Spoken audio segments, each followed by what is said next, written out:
I'm sitting on my porch, the stars bright above our little suburban house in Ohio. My twins asleep upstairs, and my heart still racing from a years-long nightmare I never saw coming.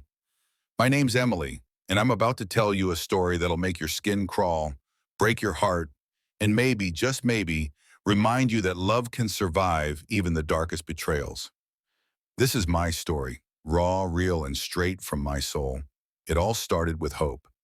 Me and my husband Matt were high school sweethearts, the kind who dreamed of a big family, a white picket fence, the whole American dream. But life had other plans. I wasn't just infertile. I was the kind of infertile that dangled hope like a carrot, then yanked it away. 3 miscarriages, all in the second trimester, each one a gut punch that left me hollow. The first was our daughter Lily, then our son, Ethan, then little Ava.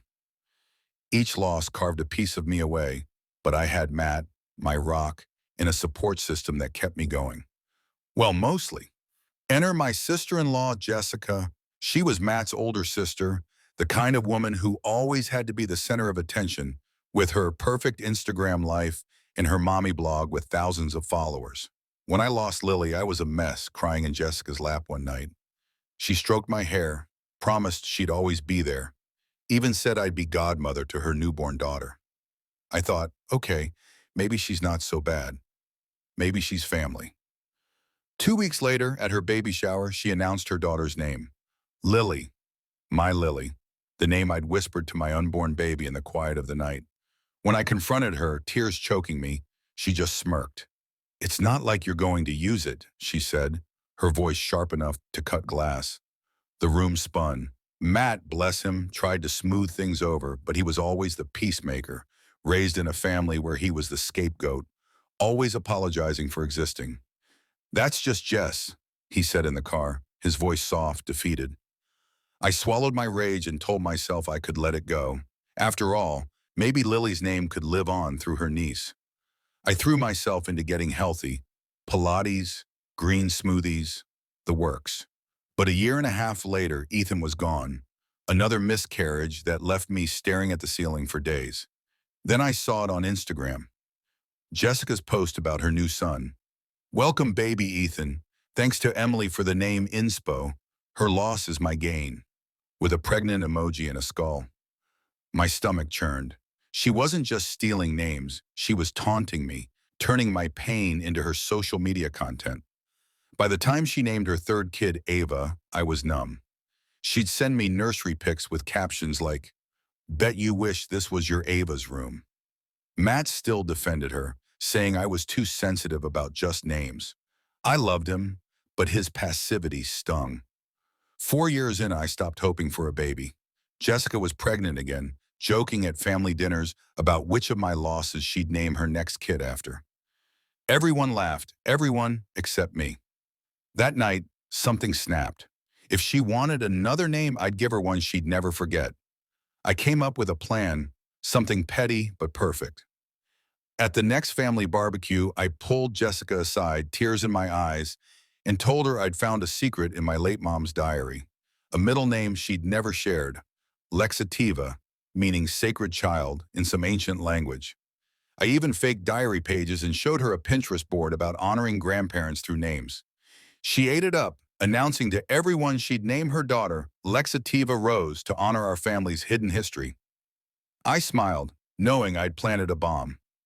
8 months later, the universe threw me a miracle. I was pregnant, 3rd trimester, no complications. Matt and I kept it quiet, too scared to jinx it. Then Jessica invited us to her baby shower. I wore a flowy dress to hide my bump, and we went, ready to face her. The shower was a spectacle. Her whole family, her blog followers, all fawning over Lexativa's journey. She was mid-speech about this sacred name when I stood up, smoothed my dress over my obvious belly, and said, "Actually, I have something to share too." The room froze. Jessica's jaw dropped. My mother-in-law's champagne glass shattered on the floor. 29 weeks today, I said, cradling my bump. The crowd erupted in cheers, but Jessica's face went ghost white. Matt, finally stepping up, raised his hand. "Jess, you were saying about Lexativa, that sacred name?" Her voice faltered. "It's sacred child in ancient Matt cut her off, holding up his phone. Funny, because Google says Lexativa is a constipation drug. I had to bite my lip to keep from laughing as the room went silent. We walked out hand in hand, my heart soaring. But at 4 a.m., a familiar pain hit, sharp, cruel, like a knife in my gut. We rushed to the hospital, but I knew. Another miscarriage. Tests showed my prenatal gummies had been tampered with, swapped for something toxic. The bottle was gone from our bathroom, and the hospital couldn't pinpoint the substance. I knew it was Jessica. She'd been in our house days before, helping with the nursery. I couldn't sleep, her smug face haunting me. Matt finally saw the truth. He found the empty vitamin bottle in our outdoor trash, his hands shaking as he held it. "She did this," he whispered, his voice breaking. I became obsessed, documenting every cruel text, every post, every taunt. Then I found the connection. Jessica's best friend, Katie, worked at the pharmacy where I got my prescriptions. I'd seen them giggling at family events, Katie always probing about my fertility treatments. I confronted her at the pharmacy, cornering her by the vitamin aisle. Her face paled, hands trembling as she stammered, "I don't know what you're talking about." But I knew Jessica's mommy blog turned vicious, posting about toxic family, accusing me of jealousy. Her followers flooded my socials with hate, calling me delusional, a liar. Matt deleted his accounts when they turned on him too. We felt like prisoners in our own home, curtains drawn, phones buzzing with threats. At the next family dinner, Jessica placed Lexativa's bassinet in the dining room, the name embroidered on the blanket like a taunt. During dessert, I saw her laptop open on the counter, emails about fertility herbs and miscarriage remedies glowing on the screen. My hands shook as I snapped photos. Jessica caught me, lunging for my phone, her nails digging into my wrist. "Give it to me," she hissed. We fought until Matt rushed in, seeing her rage for the first time. "We're leaving," he said, taking my hand. Her fake tears didn't work this time. Jessica escalated, posting lies about me attacking her, faking pregnancies, being unstable. Her followers started a "Justice for Jessica" hashtag. My mother-in-law called, demanding I apologize, saying Jessica might get a restraining order. I shouted, "She poisoned my baby!" But she called me ridiculous. Then Jessica filed a CPS report, claiming I was too unstable to adopt. We'd started the adoption process months before, and her followers bombarded the agency with complaints. Our application was put on hold. I sobbed in Matt's arms, feeling her steal my last chance at motherhood. Then Katie called, asking to meet at a park. Alone, she was shaking, saying, "Jessica's gone too far. She made me switch your vitamins, said they were harmless herbs for anxiety." I clenched my fists. "You knew what they were." Tears filled her eyes. "She blackmailed me. I was skimming pills from the pharmacy, and she threatened to report me." She admitted Jessica had stolen our mail, including adoption papers, and was planning more. I tried to record, but she stopped me, saying she'd deny everything. She left, warning me Jessica wasn't done. Thanksgiving was hell. Jessica announced her 5th pregnancy, smirking as she said she'd name the baby Margaret, my mom's name, who died 6 months earlier. I stood shaking, whispering, "You wouldn't dare." She laughed. "Why not? Someone should use it since you can't." Matt finally snapped, "That's enough, Jess." The room exploded, her kids crying, her husband confused. She live-streamed, claiming I was attacking her for honoring my mom. We left, her final taunt ringing. "Check with the adoption agency.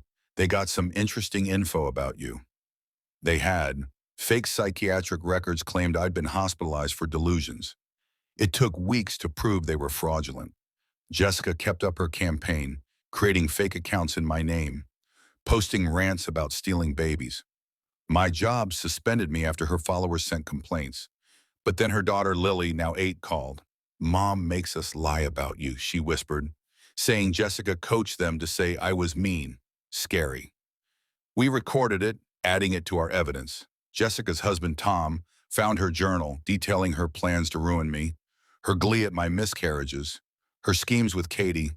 He was broken, filing for divorce and offering to testify. But Jessica struck first, reporting us for drug dealing. Police searched our home, finding nothing, but the damage was done.